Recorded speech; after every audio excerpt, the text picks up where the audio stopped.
Hi, everyone, and welcome on this event, Extractivism, what does it look like around the globe? My name is Saruul Tovuusuren, and I will be the facilitator for this thought-provoking panel discussion. I'm honored to work with this panel. My thanks to Blockade Imarc organizers, and especially my friend and fellow green activist, Apsara Sabaratnam, who is also one of the organizers of this important event. I'm a lawyer and green activist in Mongolia, interested in strengthening the rights of people and protecting rights. I've been for some years. I'm a campaigner of Colloquial, which is situated in the western part of Mongolia, and which is also the biggest freshwater source in Mongolia. Unfortunately, the lake and also its surroundings area are under threat by Australian coal mining. Therefore, participating in this remarkable event against Imarc, where hundreds of mining companies gather yearly, is for me an important chance to build solidarity against aspire mining activities in Australia and worldwide. So if you are interested in local community activities against aspire mining limited in Mongolia, and to share your ideas and any kind of support, contact me after the panel discussion. We will put the contact details in the chat box as well. So please welcome everyone. And yeah, so since this event is an online event, I will go through some basic housekeepings with you. This is a recorded event. So if you don't want to show your image, please turn off your video. We will keep all participants on mute. Also, first, we will hear from our speakers, and then we will have time for a discussion. If you want to ask questions or provide comment, please write your questions and comments in the chat box. And it will be directed to the presenters, our panelists, and we will endeavor to direct your questions to the relevant speakers. Yeah, let's go into our panel topic. Extractivism and neoliberal policy work together as a gear in a machine that is destroying nature throughout the world. Here's an example, like Aspire Mining, an Australian invested company, operates in Mongolia, whereas Adani Mining is an Indian company, operates in Australia. So you see that there are no boundaries or national differentiation among these greedy extractivists.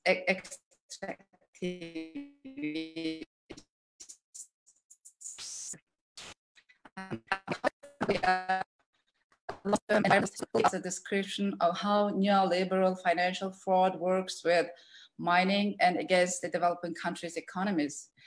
Extractivism and neoliberalism is a topic directly linked to the land and issues of territorial independence. Our panelists from West Papua, Kashmir, and Eritrea will bring us their stories, which illustrate the relationship between natural wealth and nation's history. Colonialism, land theft, independence, cultural identity, rights to development, and indigenous people's rights will be explored as well. As a moderator, I will be very happy and satisfied when these voices are heard in a world often dominated by neoliberal mining colonizers, by the many other potential activists who are ready and to show their solidarity. Thank you for everyone for my long introduction. And now let's go directly to introduce our panelists. We are very grateful to have our 4 panelists with us. Each panelist will provide their unique insights into this unfolding. Before a short bio of our panelists. They are amazing people, you will see. Sukhgerel Dugersuren is the chair of the OT Watch, or Untitled Watch, an NGO formed to monitor compliance of Rio Tinto's copper, gold, silver mine in Mongolia and other mines with international environmental and human rights standards.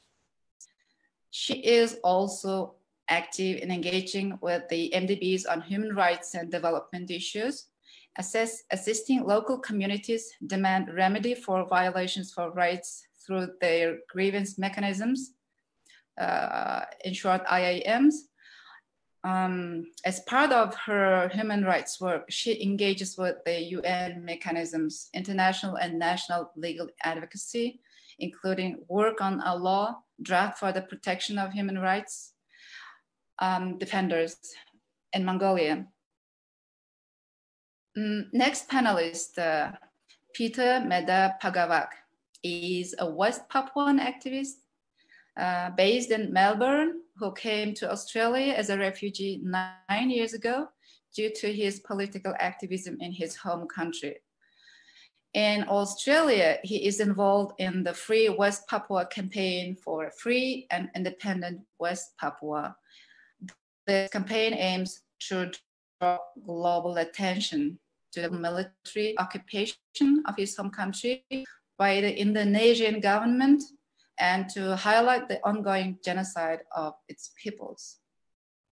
Aisha, she's a second-generation Kashmir living in Australia, who is a human and women rights activist. And also human rights activist, ways of knowing, being, and doing, which greatly informs his work. His involvement in advocacy work mobilizes community, intersecting between community development and community organizing.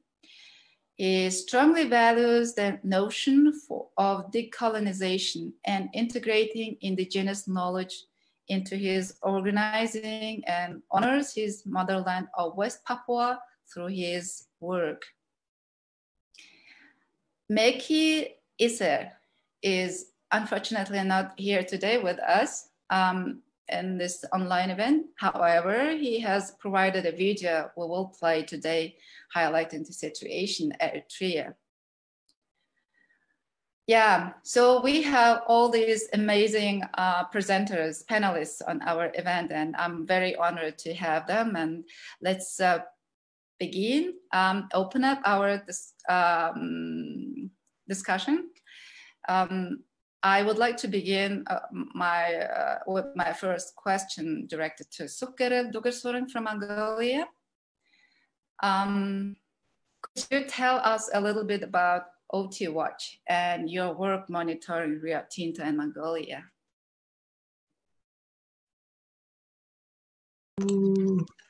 Okay, thank you. Do you hear me? Yeah, very well.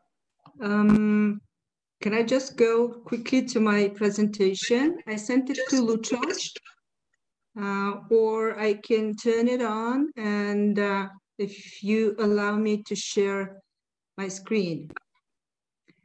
Untitled Watch is a small NGO that was established when Rio Tinto's Untitled investment agreement was signed.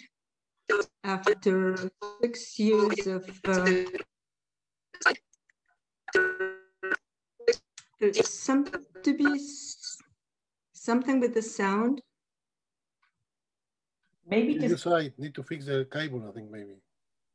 Sorry? Your side, maybe the cable. You check your computer, or how you do the sound from directly to the computer? I seem to be, it's okay now. I hear you well. Yeah. I hear you well. Yeah, you're right now, I think.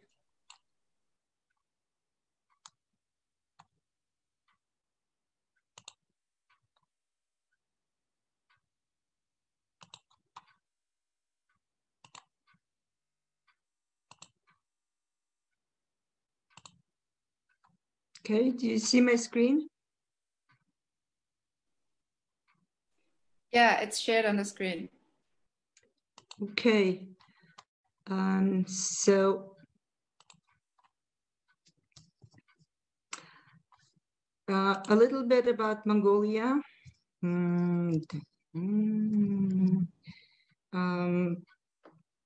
It's in terms of territory, it's a huge land. It's size over 3 times France. 2/3 of it, it's desert, semi-desert steppes, which means very arid territory.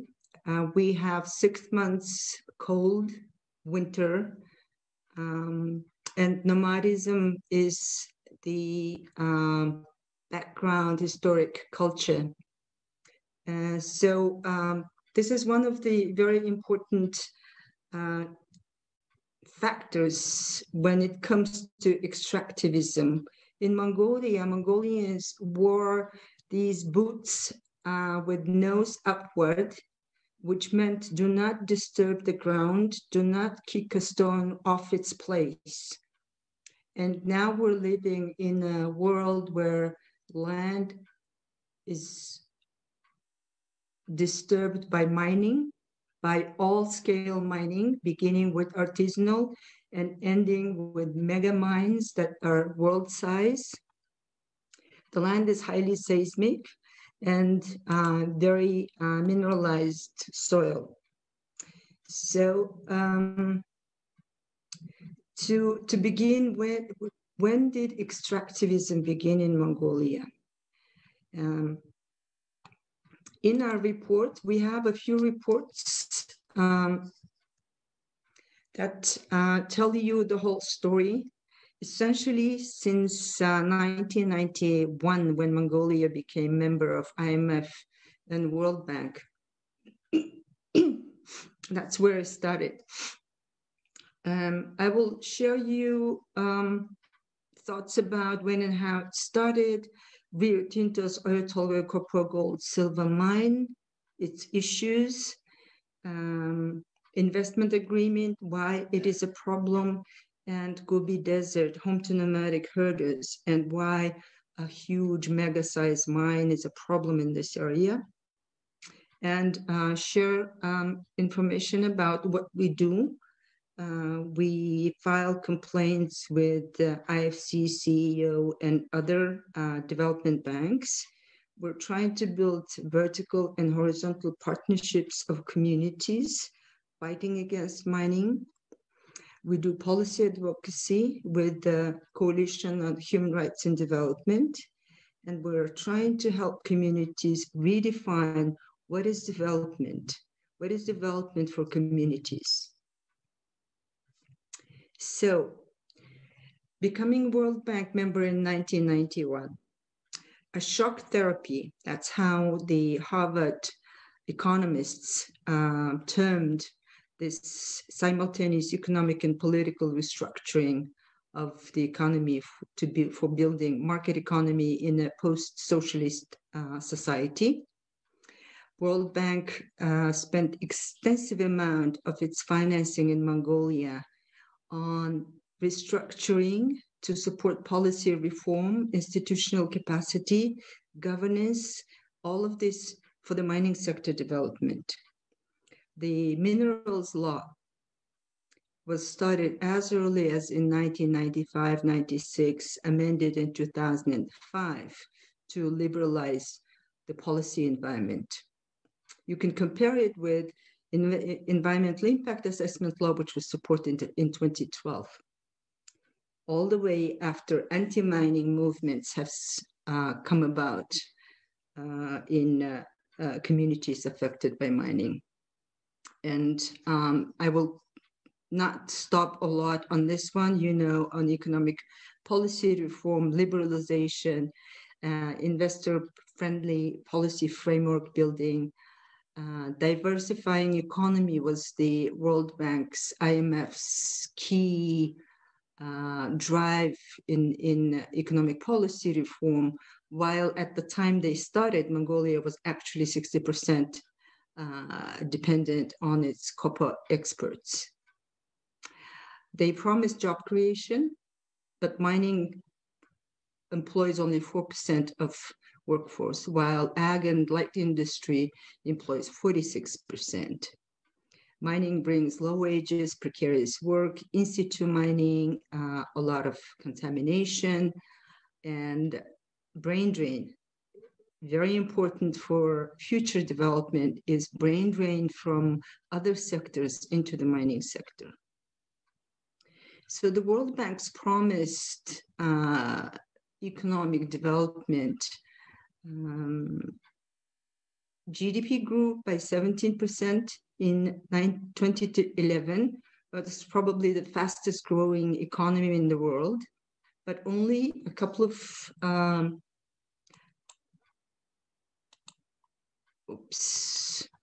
years after, it fell down to 7%. Then in 1 year later, Mongolia was in IMF receivership. It was bankrupt. And then it's going slowly up in 2018, and it's back down in bankruptcy again.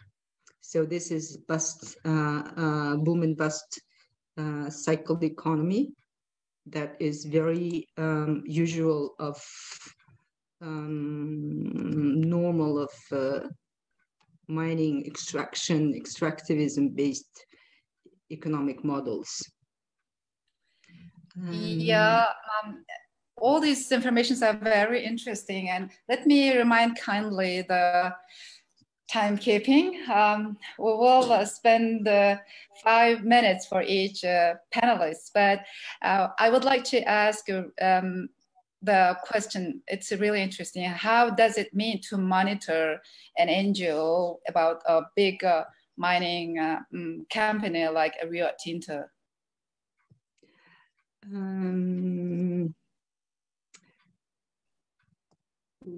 Okay. Here's the slide. You go out to communities, you do fact finding, you document, you help communities shape their demands, help them take those demands to the World Bank or the other banks, help communities build teams to start discussing, talking about development for the community, not development by banks for global mega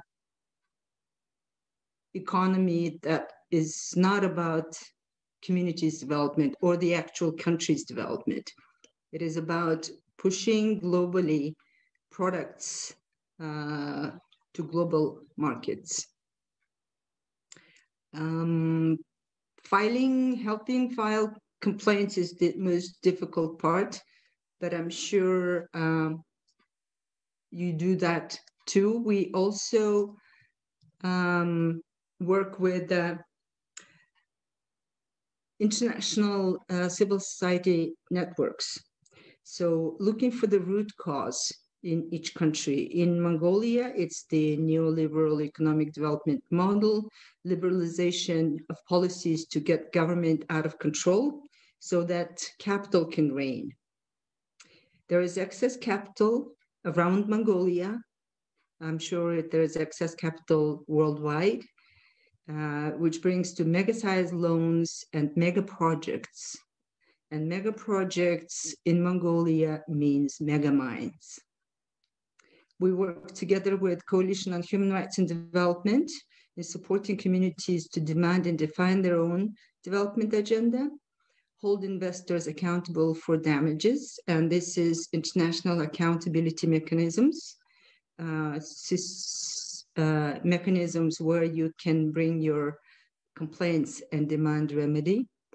And we work with London Mining Network on shareholder advocacy. And I know in Australia, you are very active within the London Mining Network, shareholder activism, especially around Rio Tinto mines in Australia. All right, I think I'm about done. I can maybe add later about nomadic culture, indigenous rights, but I know I'm out of time. Yes, Sukhgerel, thank you. It's so wonderful, to know people about the really interesting points and interesting facts about nomadic people's life in Mongolia and how they are affected by mining, especially Rio Tinto, which is operating in the semi-desert area of Mongolia. And we will back into this theme, and yeah, I promise that she will provide very interesting facts. And I would like to pose my next question to Peter. Rio Tinto, BP, and Freeport-McMoRan are a few mining companies that have terrible human and environmental records both in Australia and around the world. Are you able to tell us a little bit about what these companies are doing in West Papua? Yes, hello everyone. Yeah, first of all, I want to pay my respect to the First Nation people of this land, which is Wurunjeri and Mongolia. Yeah, people, the nation that they always vocal about West Papua.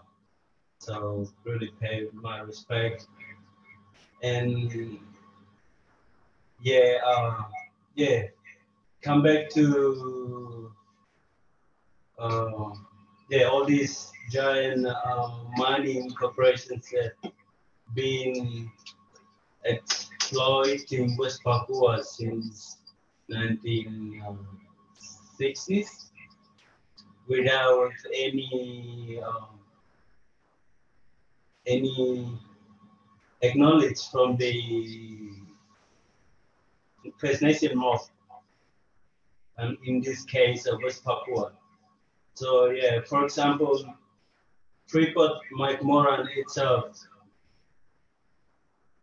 Freeport came to West Papua in 1967, which was it was before the referendum was held. So in this case, I can say that they came to West Papua without any agreement between the First Nation mob in West Papua. So they came and they've been actively explored all the natural resources in West Papua without concern about the environmental, distractions that they've been causing, and any mining in West Papua, they don't have any. It's not a big impact. They don't give any big impact to West Papua people. In fact, that only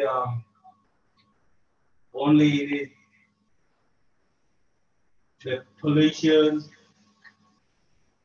the water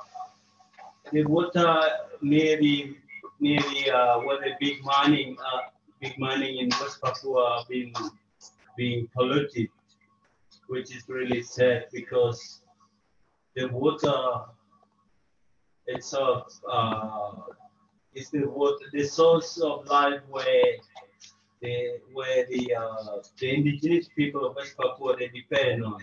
So it's really sad that these multinational corporations like Freeport-McMoRan, Rio Tinto, and BP, they are really committing ecocide in West Papua.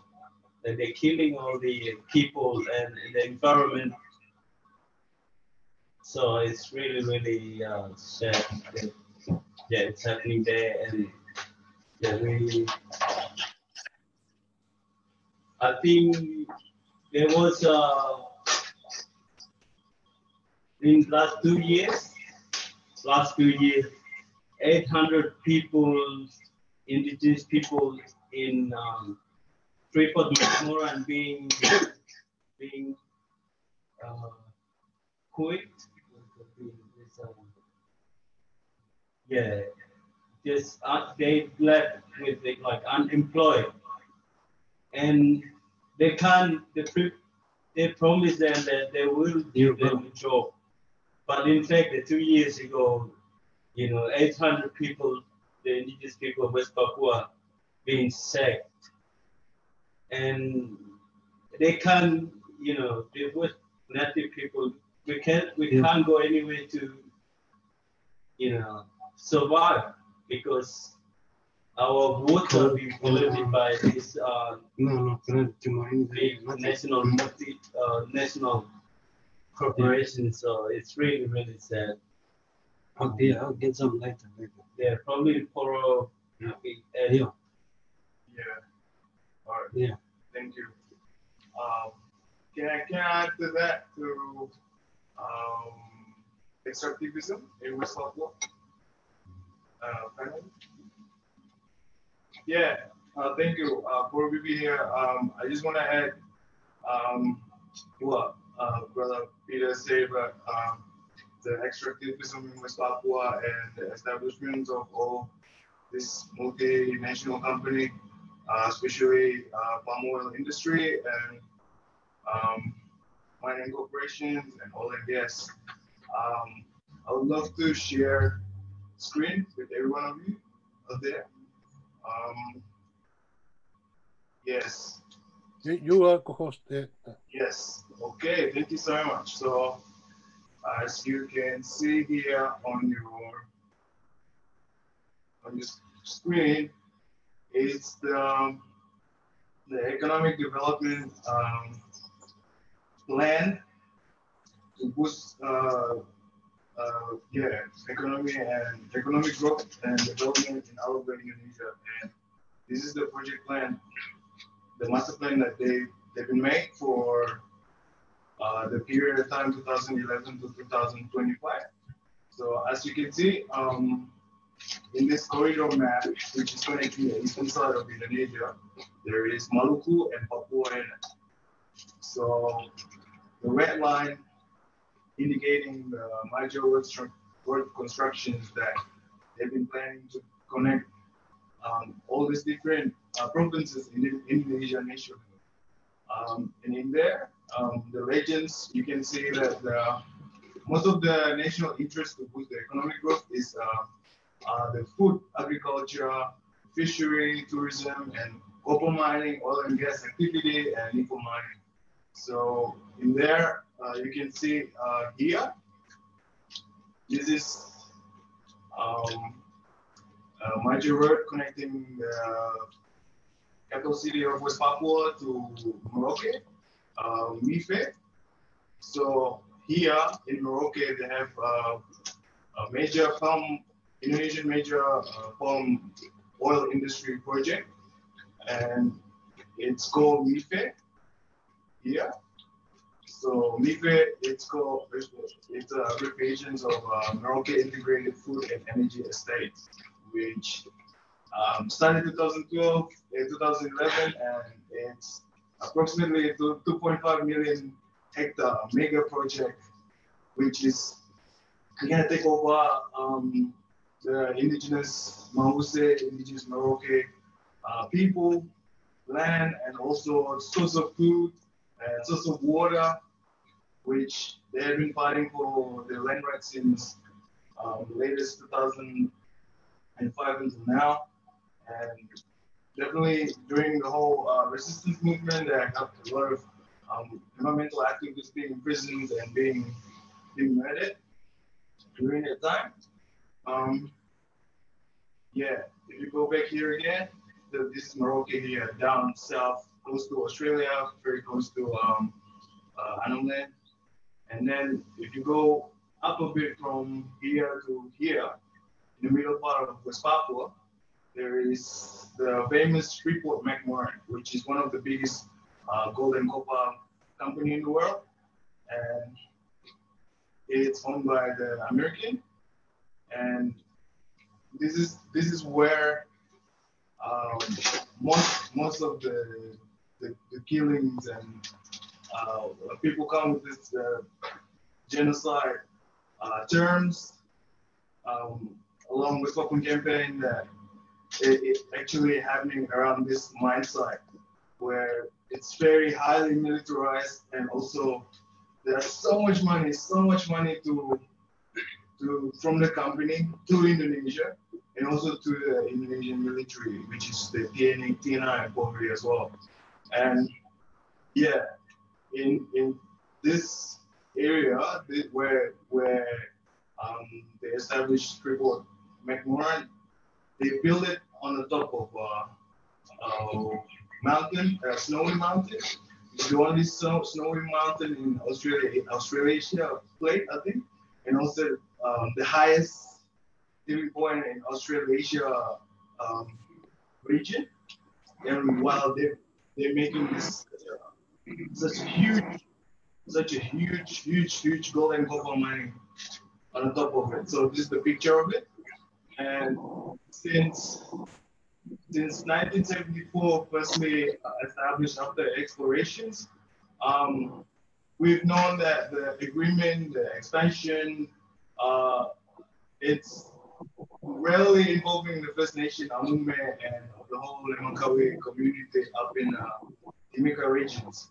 No, there are so many protests lately by students, supported by students in Indonesia, and mostly they have protests in Freeport office in Jakarta, in Java, Indonesia, and also the employees, the miners protests as well, which happening not long ago in underground car parks, in an underground pit of the mine site. So at that time, it was late August 2020. So the workers at Freeport Mine blockaded at mile 72 and cutting access to the town of Tembagapura because of they're protesting the well-being during COVID-19, which is very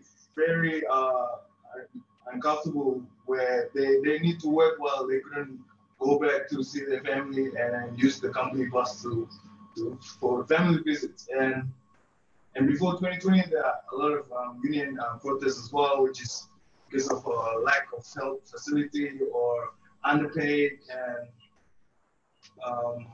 what else? Yeah, there's so much in it. There are a lot of discrimination as well, and polarization, which is you can tell that Indonesian workers have better jobs mostly, like the superintendent, the manager, the lead coordinator, etc. While West Papua, the indigenous working as like the low class worker, like the laborer, the heavy duty, the security mostly. Yeah, and like talking about Freeport. Yeah.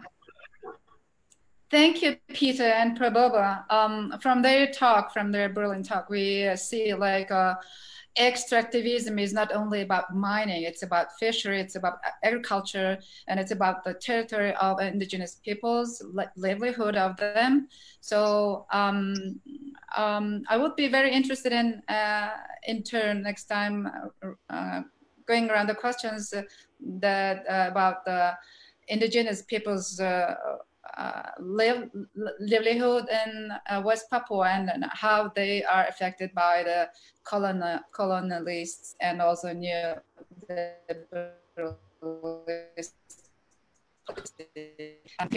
Yeah, so the next amazing panelist of our discussion is Aisha. Aisha, the Indian government and Narendra Modi are puppets of the Indian billionaire mining magnates Gautam Adani and Mukesh Ambani, who want access to the resources and minerals in Kashmir. Are you able to talk about more in detail about their activities and yeah? Yeah, sure. Thank you for that. First, I just want to know, like I was sort of, you know, I'm not sure, would like to sort of talk a bit more about Kashmir, what its situation and a bit about the history, and then sort of link into what's happening. So basically, Kashmir is situated in the Himalayan region. It's about 85 square miles in size. Because of the breathtaking mountains, it's called the Switzerland of the East. About 12.5 million people live in there. And the valley is very fertile in farmland. It's famous for our Kashmiri wool industry and Kashmiri shawls, producing carpets, paper mache, cements, and agro-based industry. Now, the other thing is, which the billionaires, you know, are interested, is in the Kashmir is rich in natural resources such as iron ore, gold, lead, copper, China clay, zinc. We have the world's best sapphires in the world, rubies, and other minerals. So that has not been mined yet, and this is what they're interested in. So what is you know, what's the story about Kashmir? Well, it's a complicated one. Pakistan and India are fighting since 1947 at the time of the independence. Thanks to the British government who divided the region between India and Pakistan. But there were some regions which belonged to the kings, and it was called the princely states. So in 1947, Jammu and Kashmir was autonomously ruled by the Maharaja, who abdicated during the time of the independence and partitioned to India. People of Jammu and Kashmir were given the option to remain independent or accede to India or Pakistan. However, due to the hostility between the two, the matter was referred to the UN Security Council. So resolution of the council requires both India and Pakistan withdraw their forces from their occupied territories of Jammu and Kashmir and plebiscite under the auspices of UN. But until today, that plebiscite, which still has not taken place. So last year, 5th of August, 2019, Prime Minister Modi unilaterally annexed the region of Jammu and Kashmir, ending the autonomous status which has existed since 1947 and imposing a lockdown and a communication barrier. So there was nothing at all. Article 35 of the Indian Constitution was revoked during the annexation last year, directly paving a way for new domicile laws. So Article 35 was granted to the Kashmiris in 1954, which gave us the right to, you know, have a permanent residence. We were the only ones who could buy land in Kashmir and not outsiders. But unfortunately, in May this year, the central government introduced the new domiciliary law, which could, you know, that means all the Indians can come and they can just buy the land, and especially the Adani and the other ones, so they can just sort of do whatever they can do. And while the lockdown, and now we still got the, you know, sort of internet doesn't really work. So everything was sort of like the land has been sold to non-Indian government or non-Indian residents. So it was sort of done over the internet. And so it's completely changed. And so this means the revocation of residency rights of Kashmir, they failed to meet the new criteria. So this will basically forcing us to sell the land to, to the new settlers. So basically, which they were, it's really unfair. This sort of laws qualifies as war crime. Stealing, you're really basically stealing the land. So for Kashmiris, the new laws are just another reminder that the Indian government can alert this position at any point that suits the circumstances. So with this new domiciliary law, we'll allow the billionaires, mining magnates like Adani or Mukesh Ambani, who are purchasing land in Kashmir for the sake of mining. So this is going to have a major effect on the environment, as it will disrupt the water cycle, the release of carbon gases, and destroyed wildlife habitat. So, but unfortunately, this is just a scratching, the surface. Deforestation is ecologically devastating. So there have been, actually deforestation has been going on since the Indian occupation, since 1947. So this has causes soil erosion and floods. And we've actually noticed that I think it was in 2014, the floods took place. So this is going on for quite some time. Most of, like in Kashmir, it's most eroded and flooded of the northern Indian and the results of deforestation of the Himalayas. So these changes are, excuse me, erasure of Kashmir's history of independence and projects creating homogeneity. Kashmiris are once a state subject of the princely state. Under the new questionable circumstances, we are made permanent residents of the autonomous state, pending a plebiscite, which still has to be taken. So like I'm living in Australia, I have no right to buy land in India. The laws are now that you must be living in the country for 15 years, or otherwise you work in the country for at least for 10 years. So because I'm not there, I don't have a right to buy the land. So even a citizen of India, even if the child has not lived, but the parents probably are working under the government, they're eligible to buy the land. So as Kashmiris, we must continue to engage in continuing firmly labor for resistance and hope, despite the reckless resistance India continues to impose on our freedom and democracy. So thank you.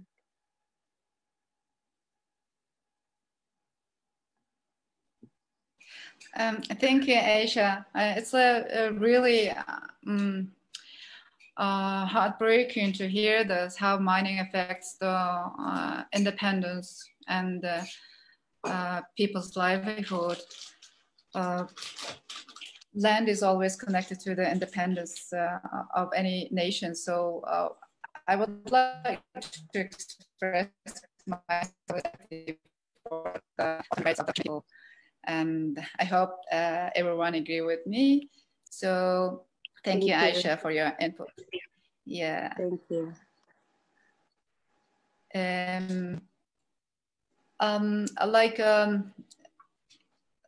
If the independence is a big problem, or it does question mark of the Kashmir, in Eritrea, the dictatorship is also a big problem. It has a terrible human rights track record in Eritrea. So we will play a video by Maki Ezer. Unfortunately, he is not attending the discussion of today online. So we will share his video. Can you play video?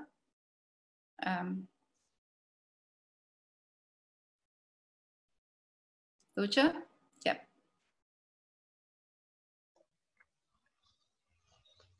Can other people hear it? I can't hear the video. Yeah, it's muted. No. And emerging. Andrew, put it from the beginning. Sorry. I'm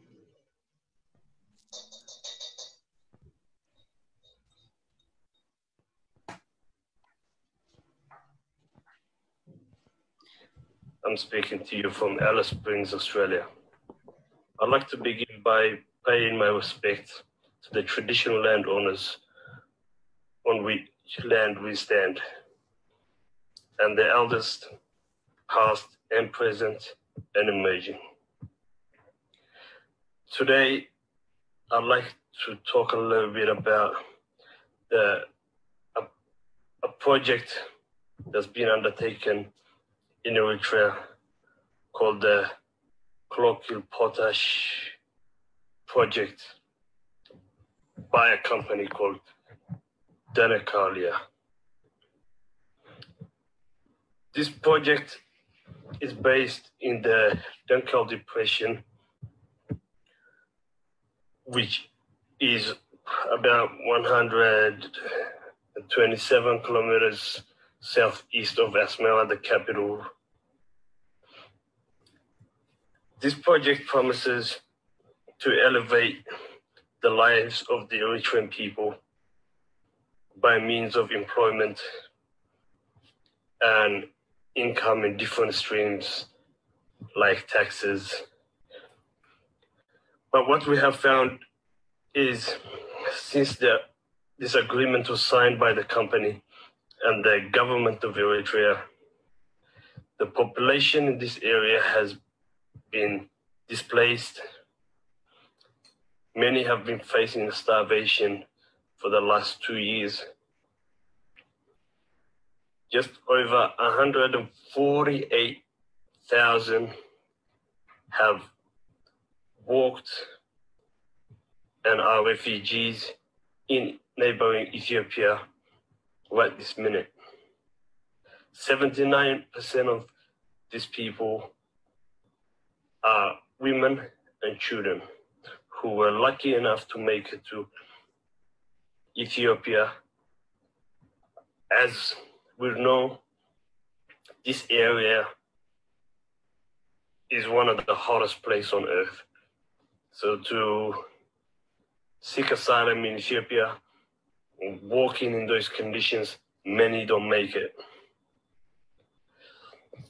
So what we want to look at is when this company is talking about elevating the lives of the Eritrean citizen and helping the country grow. The impact it's having right now is the total opposite. The people of this region are traditionally nomadic people who are used to herding their cattle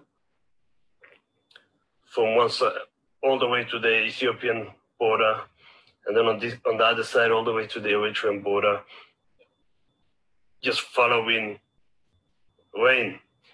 And since this agreement was signed, the government has restricted these communities from moving around freely. Hospitals have been emptied in these areas. We know of young men who are taken into the military, are forced to work in these companies. We know the history of the government of Eritrea. We all know it's an open prison. What's even more devastating is when we get a big corporation that comes from the West, claims to care about human rights and human life, are signing agreements and I guess directly empowering the government of Eritrea to be a partner in land grabbing, removing people from their native land without the proper support system, just letting people be and not have nowhere to go. So as a people of that land, we ask anybody and everybody that cares about human rights and human dignity to speak up on this and stand up for those people who have lost their land, their livelihood. They can't speak up. They can't even ask why their land is being taken. We are told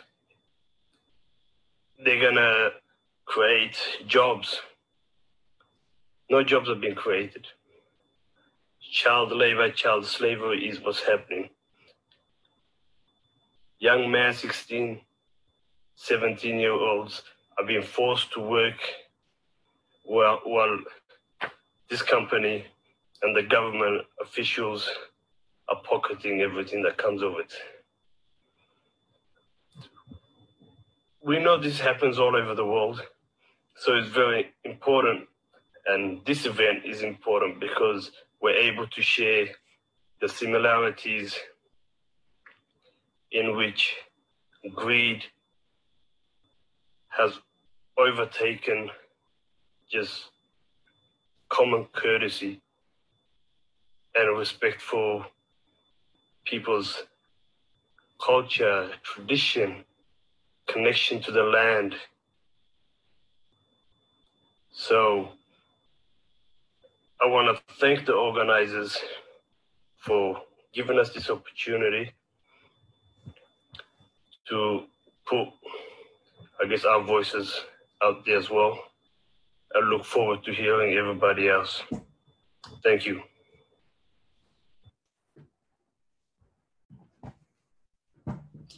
Thank you, Makeze from Eritrea, for your video sharing. And yeah, it is very sad to acknowledge that a question of mining, a mega mining project of tomorrow is a question of dictatorship and the failed democracy of tomorrow. And further on, it's a question of independence.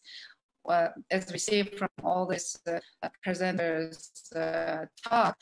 Yeah, so we are a little bit short on time, so I'd like to my round questions to our panelists. As you know, I'm from Mongolia, and we see that companies like Rio Tinto are not just mining. They are also stealing groundwater for this, which local indigenous people rely on.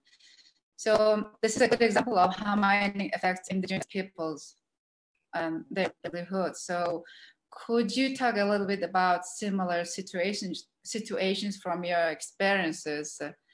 I'd like refer first to Sukhgerel. Can you hear me, Sukhgerel? Yes, I can hear you. Thank you. Yeah. Environmental degradation and yeah, indigenous peoples, herdsmen. Yes, so the Rio Tinto's Oyu Tolgoi mine, for some reason I'm hearing myself.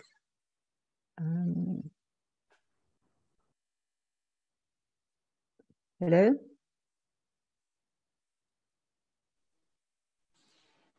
Yeah, I can hear. We can hear you very well.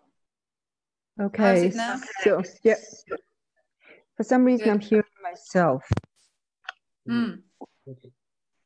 But we don't hear any. Okay, so I'll just keep going on. Oyu Tolgoi mine is located in the Gobi Desert, and it's been populated by nomadic herders. Nomadism, as some people think, is a habit, a tradition, but it's not. It's a dire necessity, because in the desert, in a steppe situation, you have to keep moving, roam the pastures. Just like Eritreans said, you know, you have to follow the water, you have to follow the grass. And when you cannot do that, when you stop doing that, that's when the livelihood's under threat. And mega mines, the size of Oyu Tolgoi, take away huge pieces of pasture. But the most important and most devastating impact is water. Huge mines use huge amounts of water. Oyu Tolgoi is approved to use 870 liters per second in that desert region. There is just permitted water from underground sources. The amount of water that is destroyed through leakage, pit water, and just by destroying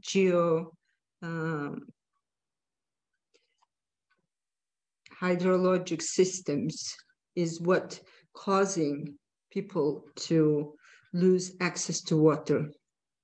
until last year, Rio Tinto has been trucking water to thousands of animals, of herders affected by its mine.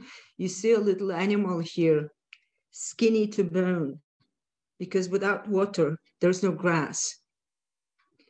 Animal health degrading, which means herders cannot sell animal products, which means no income for herders. And no one is even talking about herders' own health. We have been fighting for several years for government of Mongolia to start doing health screening in mining affected communities.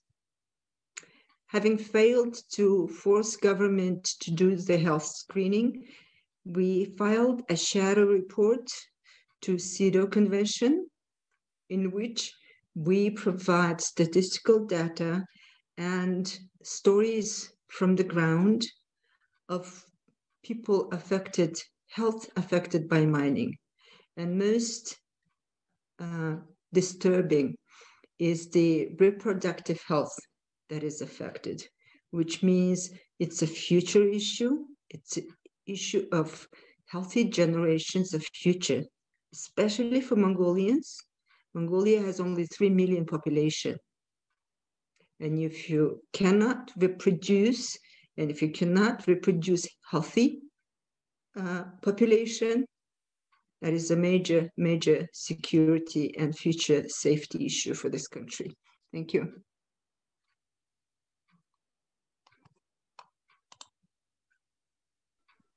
Yes, thank you, Sukhgerel. I mentioned just life. We are a landlocked country, and especially in desert area. And yeah, so Prabhupada, can you please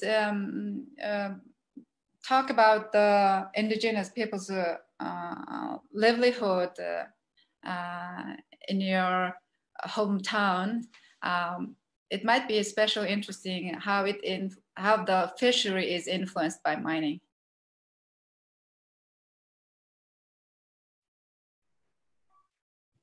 Thank you so much. Thank you so much again. Yeah, on the chat, there's a questions from Mongolia as well about how the company Rio Tinto is actually stealing groundwater from the local indigenous people, which is aligned with like every stories, the whole narrative throughout the whole West Papua community, especially in BP. In BP, you know, in industrial term, every chemical process, you need water treatment, right? You need water treatment, so it doesn't matter whether it's in Freeport or in BP or PetroChina in Sorong, northern West Papua, where they use water to actually to get into this particular temperature, and then it can go freely to the ocean. While sometimes in water treatment, like when I was in Salawati, PetroChina, they're actually bribing the civil worker from environmental department in Indonesia, where, oh, it's fine, you know, give me some money, and then that's it. So the water tailing is actually go to the outer coast, where it goes right away to the coral reef, and then the whole coral reef like actually bleaching. And then you can, at that time when I was there, I had a time to go and actually like touch the sand and go snorkeling a little bit, and it's actually sticky. And like the whole coral reef in the coastal area is actually the main, place where they go for fishings and to live their livelihood every day, as in community who live there in Sorong, in Salawati. And also we talk about in Freeport as well,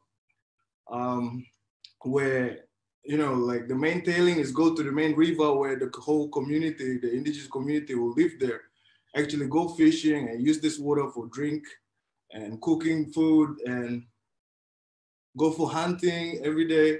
And the same narrative was what happening in our neighbor country, our brothers and sisters in Papua New Guinea, Okitedi River, which the whole ecosystem is actually gone because of this so much poison, so much from the tailings and from the water treatment get into the whole aquifer ecosystems and actually ruin everything. So the questions from Mongolia, we're vibing with you, and also Eritrea as well, where human rights actually, human rights issues actually caused by so much of this multi-billion dollars multinational corporations, where they create this divide and conquer. Like in BP, there's a program called ICBS, Integrated Security, where integrated community-based security, where because of in 2006, a lot of community in Bintuni, indigenous community, they're fighting against the corporations, and then they come with the tactics of like, oh, we actually need to employ the community to become a security to protect us, to fight against the community there. So like, yeah, it's nonsense. It's nonsense. I feel like in every agreement and of any contract, from the government to all these multinationals, need to have such a transparency and clarity to a local community. So, but the truth is there's nothing. There's nothing. Yeah, probably. I totally agree with you. So like, it's very interesting. The big mining industries like Rio Tinto is a problem in West Papua and Mongolia, while Adani, also a big coal mining company, is a problem in Kashmir and India, and also in Australia. That's yeah, we see how the multinational mining companies are a problem all over the world.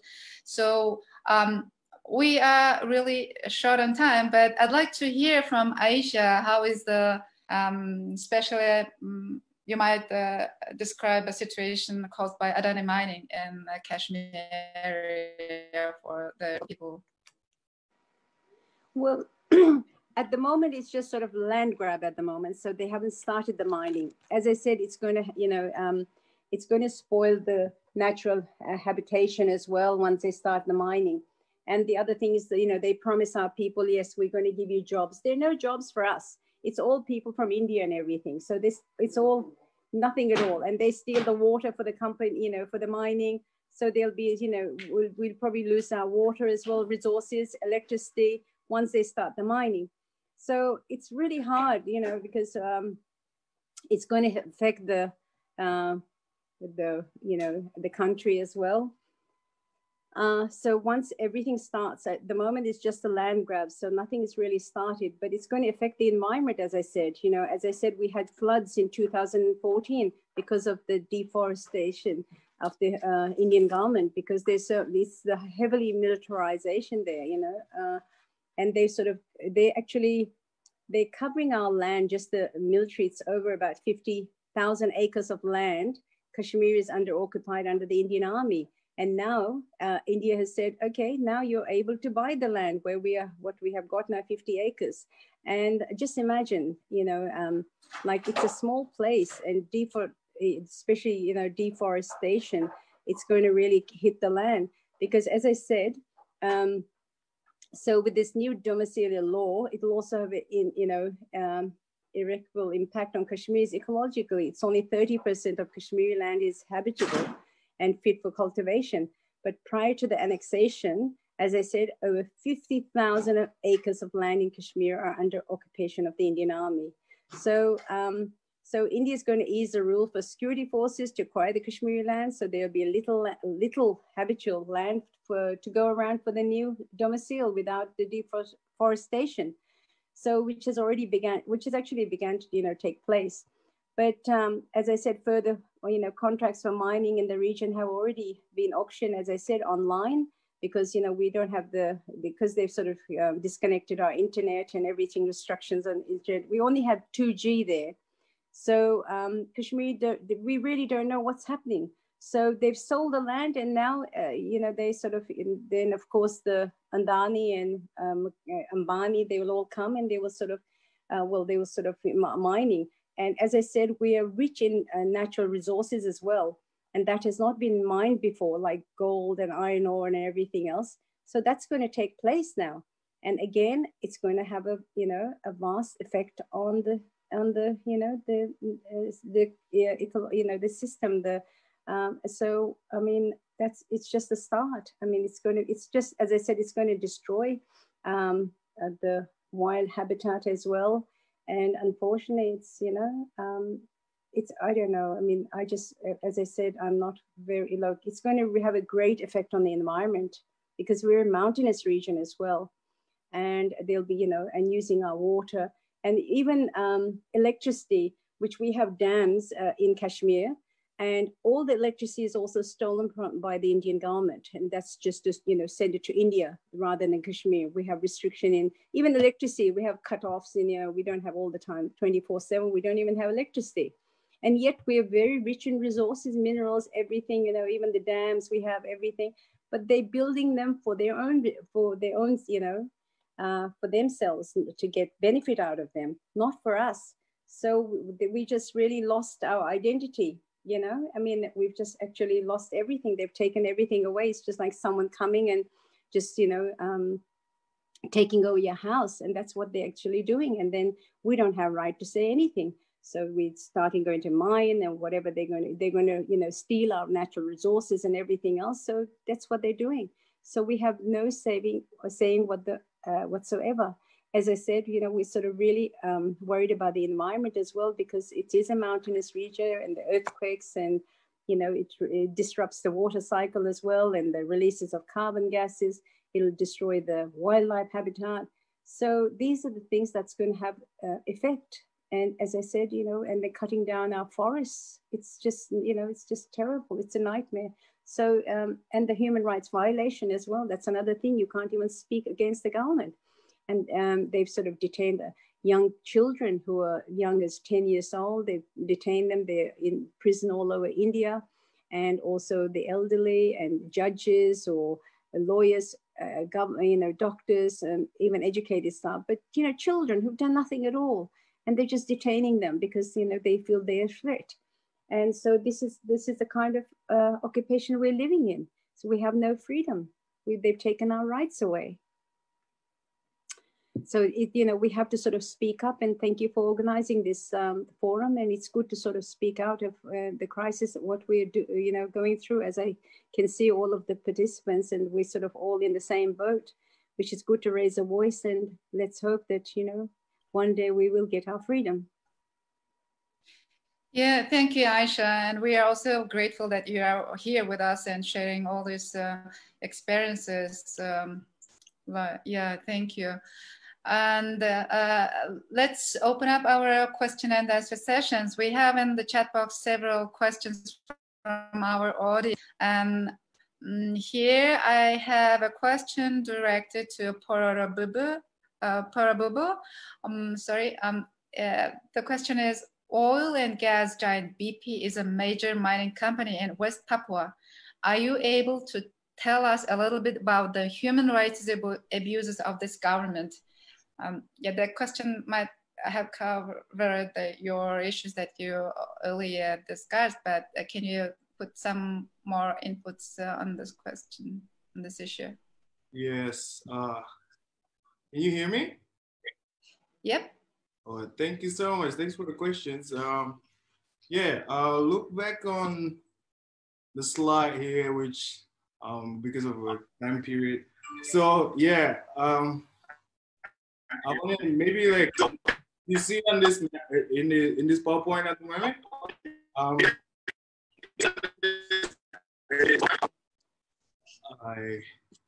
Sorry. The other panel that can talk, can you please mute your? Yeah, cool. Thanks. Yes. So about BP itself, this BP, what's so-called BP in Indonesia or in Asia Pacific, it's established in a region called Bintuni in West Papua. Yeah, so BP Asia Pacific, the reservoir, the biggest reservoir, LNG reservoir, one of the plants that can, from the ground of the, from underground, gas, go to the plants, processing plants, and then process it until the final product, and then ready to go. One of this process only happened, like one of them happened in Bintuni. So like from productions, from extraction until productions is in Bintuni. And now they have this train 3 project expansions, which is, it will be, you can see on a PowerPoint, 3.8 million tons per annum. And then in here, in around 2003 onwards to 2006, there's so much injustice, so much discrimination, because most of the contractor come from outside of the regions. Again, because there's this structural racism in place where a lot of West Papua don't get a lot of, you know, like good educations and good health facilities. And then it's very hard for them to apply for a job with BP, which most of the contractor and subcontractor who work for BP come from outside Papua. And there's so much, what do you call it, gap in between, you know, the indigenous Papuans and the Indonesian themselves. And during 2003, 2006, there were big protests in between community and also the company themselves. And I think 2003, there's 6 of indigenous Bintuni being murdered by the police. And then now they come with this project. Yeah, I mentioned before, ICBS. It's an integrated community-based security where they employ the local West Papuan, the local Bintuni people to work for BP, to work together. And here they mentioned that to minimize potential conflict, we work in support with police and the military, which we know that a lot of money from this giant company go to the militarizations of the area. And in here, definitely a lot of, because of lack of health facilities to community, indigenous community, there are a lot of, you name it, malarias, cholera, or typhoid in community. A lot of community there not getting a proper health facilities. And of course, it's there's so many of them pass away, so many of them undergone, what do you call it, military brutality, police brutality. And again, with this, what do you call it, tactics of the company to employ the indigenous community by using them to work as the security forces, which fighting against the community who fight against the company.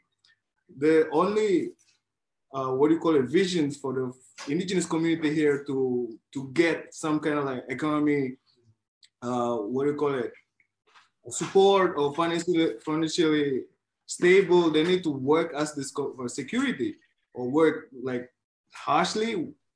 I need to do these shit jobs for you who actually, you know, fucking up my land, my rights, and that. So I think this scenario is actually the same with in Freeport too, where the way of doing expansions or extending a contract is by clearing the land, and where if they want to clear the land, which means they need to they need to kill like all of the indigenous community who live the land. Otherwise, they need to push them somewhere away to fled for safety, for their safety in other provinces. For example, in Freeport, you need to go to Intanjaya or like in Womena or any other highland to seeking asylum.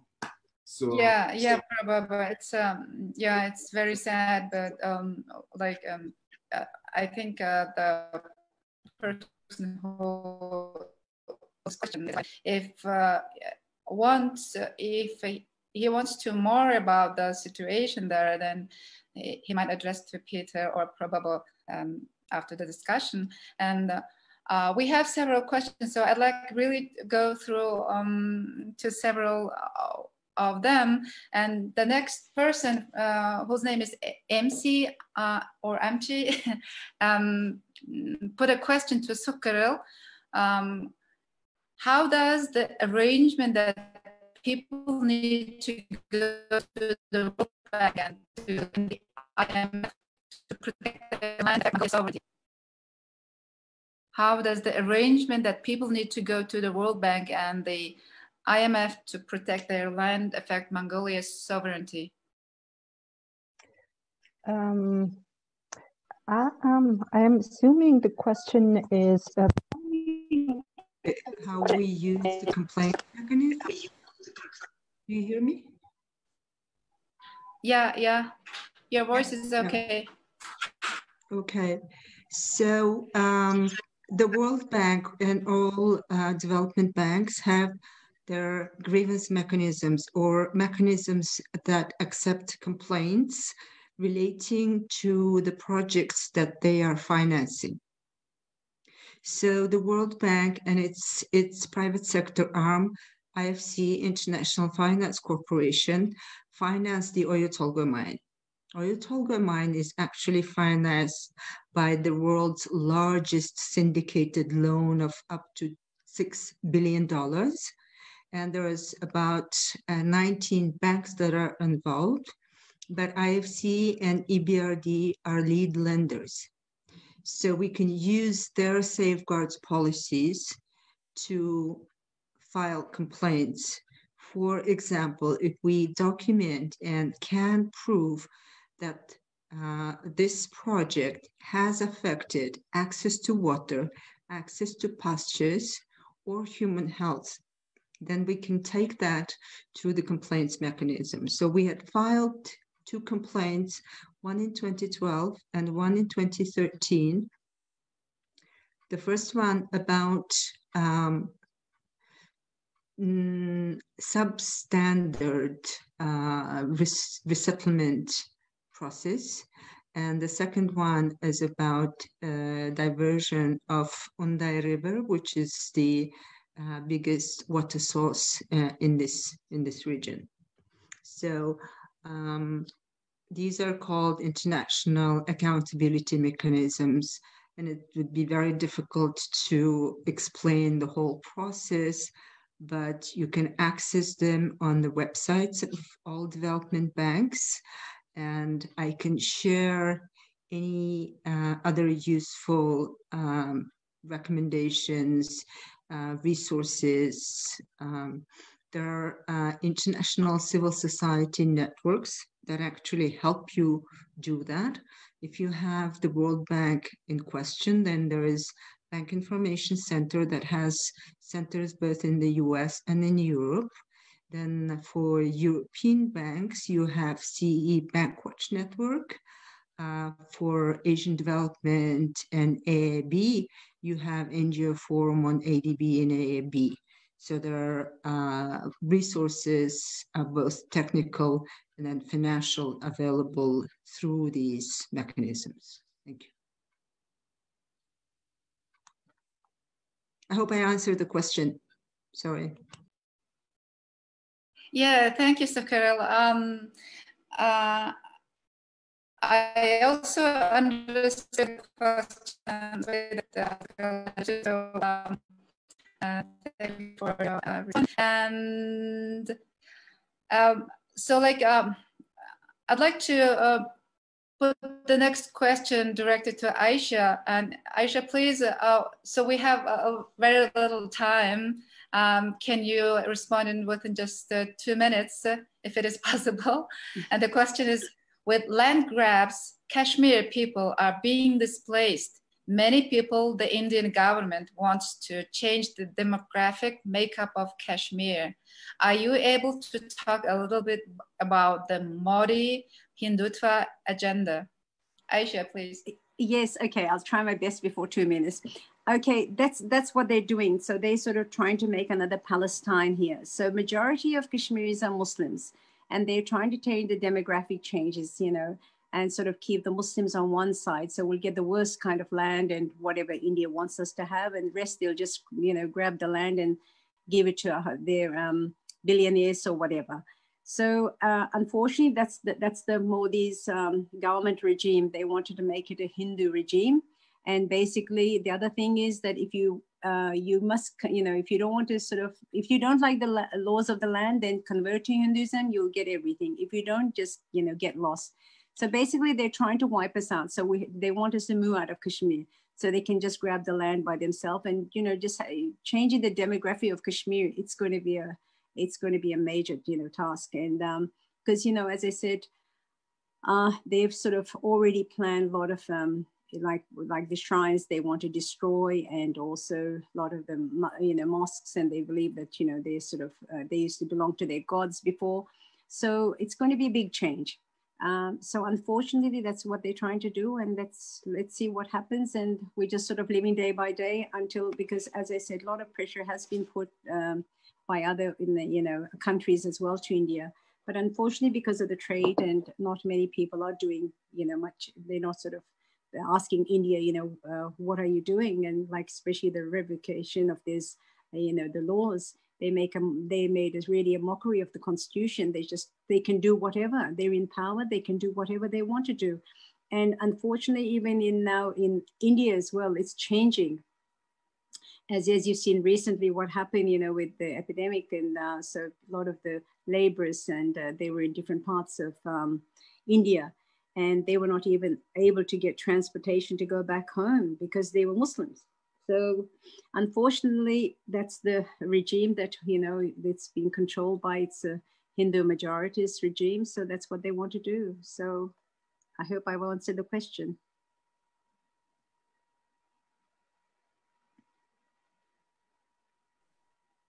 Yeah, thank you, Aisha. I'm very thankful that you expressed all these important issues within a short time, and I'm so sorry that I gave you so a few minutes. I have to say now, to close our question and answer sessions, even though we have several more other questions from our audience, I would suggest that you know, we will link all these questions to our panelists, and then we will try to find out the way to give a response to your questions. And my apologies again for not putting all these questions online.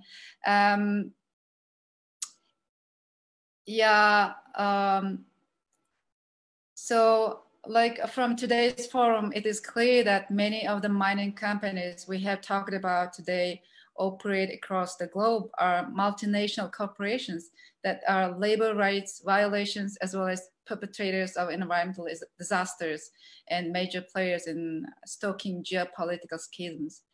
These companies act without impunity and are responsible for some of the worst ecological disasters of the 20th and 21st century, cooling the environment, accelerating climate change, and destroying entire ecosystems. They benefit greatly from ongoing conflicts that enable them to operate freely without worry of persecution by labor relations. And the wealth generated from their mining operations do not make their way to the locals or indigenous people who often live in abject poverty. So this is, I want to just say